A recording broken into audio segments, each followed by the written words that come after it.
اور اہل کتاب سے بحث نہ کرو مگر ایسے طریق سے کہ نہایت اچھا ہو. ہاں جو ان میں سے بے انصافی کریں ان کے ساتھ اسی طرح مجادلہ کرو. اور کہہ دو کہ جو کتاب ہم پر اتری اور جو کتابیں تم پر اتری ہم سب پر ایمان رکھتے ہیں اور ہمارا اور تمہارا معبود ایک ہی ہے اور ہم اسی کے فرما بردار ہیں. اور اسی طرح ہم نے تمہاری طرف کتاب اتاری ہے تو جن لوگوں کو ہم نے کتابیں دی تھیں وہ اس پر ایمان لے آتے ہیں اور بعض ان مشرک لوگوں میں سے بھی اس پر ایمان لے آتے ہیں اور ہماری آیتوں سے وہی انکار کرتے ہیں جو ہیں ہی کافر. اور تم اس سے پہلے کوئی کتاب نہیں پڑھتے تھے اور نہ اسے اپنے ہاتھ سے لکھ ہی سکتے تھے. ایسا ہوتا تو اہل باطل ضرور شک کرتے. بلکہ یہ روشن آیتیں ہیں جن لوگوں کو علم دیا گیا ہے ان کے سینوں میں محفوظ، اور ہماری آیتوں سے وہی لوگ انکار کرتے ہیں جو بے انصاف ہیں. اور کافر کہتے ہیں کہ اس پر اس کے پروردگار کی طرف سے نشانیاں کیوں نازل نہیں ہوئیں؟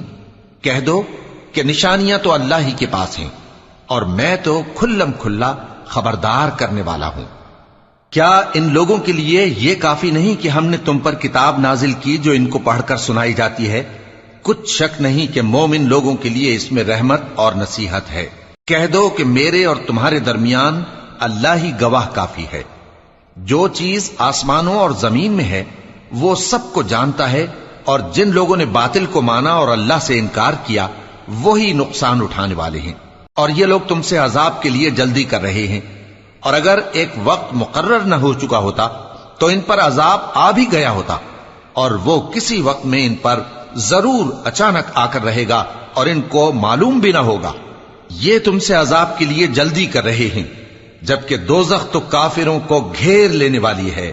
جس دن عذاب ان کو ان کے اوپر سے اور ان کے پیروں کے نیچے سے ڈھانک لے گا، اور اللہ فرمائے گا کہ جو کام تم کیا کرتے تھے اب ان کا مزہ چکھو.